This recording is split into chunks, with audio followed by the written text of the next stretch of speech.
राधे राधे। आज बहुत दुर्भाग्यपूर्ण विषय है। श्री राधा रानी को लेकर किसी कथावाचक के द्वारा एक बड़ी अनर्गल टिप्पणी की गई है कि श्री राधा का विवाह किसी और के साथ हुआ था। मैं रावल और बरसाने पर बात नहीं करूंगा क्योंकि उसके लिए ब्रजवासियों की शरण में आइए, ब्रज में रहिए, तब पता चलेगा कि रावल जन्मभूमि थी या बरसाना। बरसाना में कचहरी थी राधा रानी के पिता की, और वर्ष में एक बार जाते थे या वहीं निवास करते थे। इस सब के लिए ब्रज में आना पड़ेगा।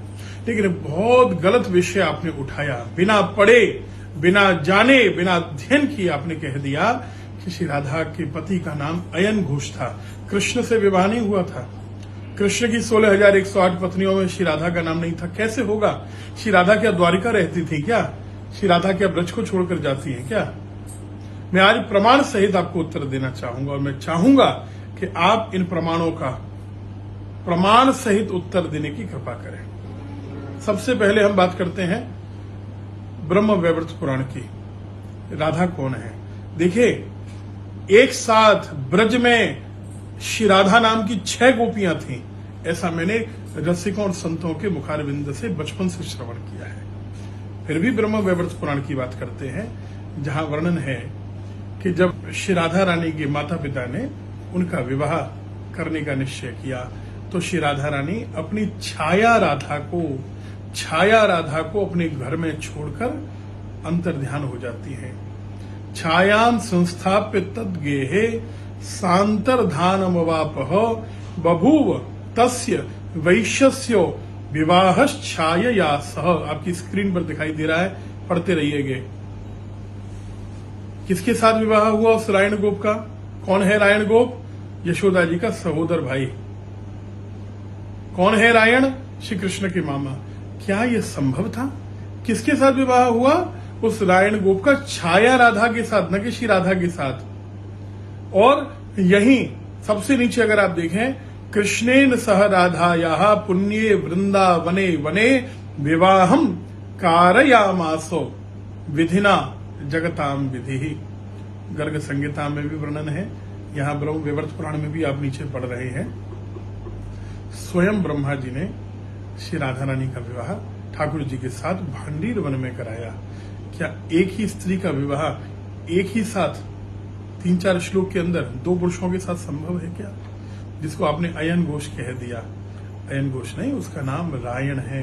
और वो रायण कौन है, इसकी बात भी मैं आगे करूंगा। आगे राधा रानी कहां निवास करती हैं? स्वयं राधा हरे क्रोड़े छाया रायण मंदिरे। श्री राधा रानी ठाकुर जी के वक्षस्थल पर निवास करने लगी, और जो छाया राधा थी वो रायण के घर में रहने लगी। अब आगे बात करते हैं हम लोग। पद्म पुराण के हिसाब से कहा कि तत्प्रिया प्रकृति स्वाध्या राधिका कृष्ण वल्लभा। राधा रानी कौन है? कृष्ण की प्रिया और पत्नी है। हम गर्ग संहिता की बात करें तो गर्ग संहिता में भी वर्णन है, वृषभानुसुता राधा या जाता कीर्ति मंदिरे तस्याः पतिरयम् साक्षात् तेन राधा पति स्मृतः। क्या रायण गोप है? गर्ग संहिता के अनुसार श्री राधा रानी का विवाह ठाकुर जी से हुआ। अरे जब श्री राधा कृष्ण एक ही है, स्वयं ठाकुर जी के वामांग से श्री राधा रानी प्रकट होती हैं, शास्त्र प्रमाण है। और उसके बाद भी आप ऐसी बात करें, आत्मा तो राधिका तस्यो तयैव रमणा दसौ आत्मा रामदि प्रोक्तः ऋषिभिर गूढ़ वेद भी। राधा रानी उनकी आत्मा है। क्या किसी की आत्मा का विवाह किसी और के साथ हो सकता है? इसलिए तो ठाकुर जी को आत्मा राम कहा जाता है। महोदय, आप शिव पुराण की बात करते हैं। वैसे मुझे कष्ट है कि शिव महापुराण के नाम पर टोटका पुराण सुनाया जाता है। फिर भी मैं उस पर प्रश्न नहीं करूंगा, क्योंकि शिव महापुराण के आप विशेषज्ञ होंगे, ऐसा जनता मानती है, मैं नहीं मानता। लेकिन उस पर मैं कोई टिप्पणी नहीं करूंगा। अगर आपने शिव महापुराण पढ़ी होती तो आप ऐसा अनर्गल प्रलाप कभी करने की सोचते नहीं, क्योंकि श्री शिव महापुराण में 2 जगह वर्णन आया है कि श्री राधा के पति तो साक्षात श्याम सुंदर हैं। सबसे पहले अगर आप देखेंगे तो पार्वती खंड रुद्र संहिता, पार्वती खंड अध्याय 2 श्लोक संख्या 40 में क्या वर्णन है? कलावती सुता राधा साक्षात गोलोक वासिनी गुप्त स्नेह निबद्धा सा कृष्ण पत्नी भविष्यति। शिव महापुराण में जब स्पष्ट वर्णन है, धन्य मैना, धन्या, कलावती, ये तीनों जब पितरों की कन्याएं, इनकी जब चर्चा आती है तो वहां स्पष्ट वर्णन है कि कीर्तिदा जी का विवाह वृषभानु जी से होगा, उनकी कन्या का नाम श्री राधा होगा और उनका विवाह श्री कृष्ण से होगा।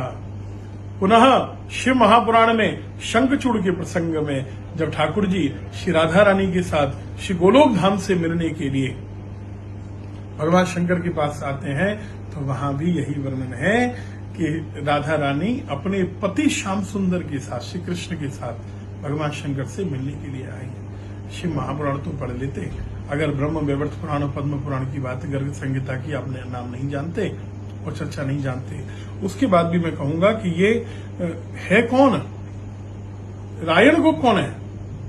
ये भी कोई ये कोई साधारण पुरुष नहीं है। रायण गोप जो है ठाकुर जी के अंश से ही प्रकट हुआ है। वृषभान सुता त्वं चो राधा छाया भविष्यसि मत कलांशश्च रायण त्वाम विवाहे ग्रहीष्यति।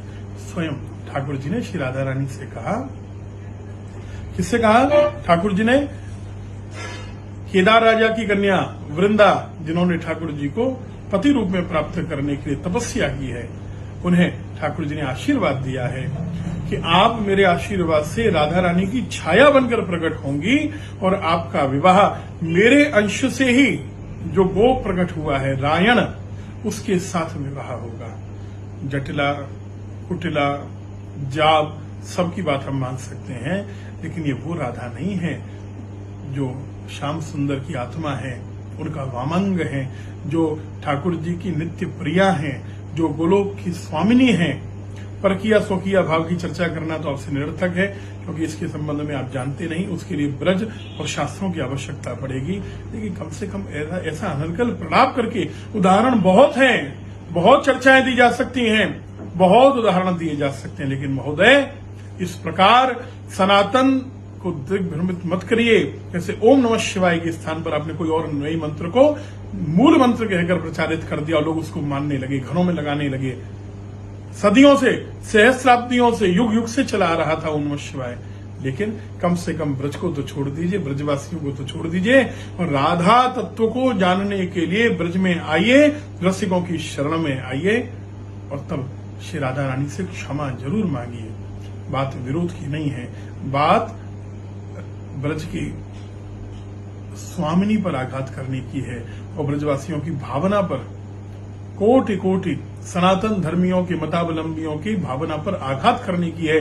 पर आपके प्रवचन को मानने के बाद आपके जो अनुयायी हैं, अगर उन्होंने ऐसा मानना प्रारंभ कर दिया कि श्री राधा और श्याम सुंदर किसी और से विवाहित होकर इस प्रकार प्रेम प्रसंग में रहते थे, तो उसका परिणाम क्या होगा आपने कभी सोचा है?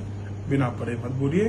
और श्री राधा रानी से, ब्रजवासियों से मैं बड़ी विनम्रता से आपसे कहूंगा, क्षमा याचना कीजिए और इस चैप्टर को क्लोज कीजिए। राधे राधे।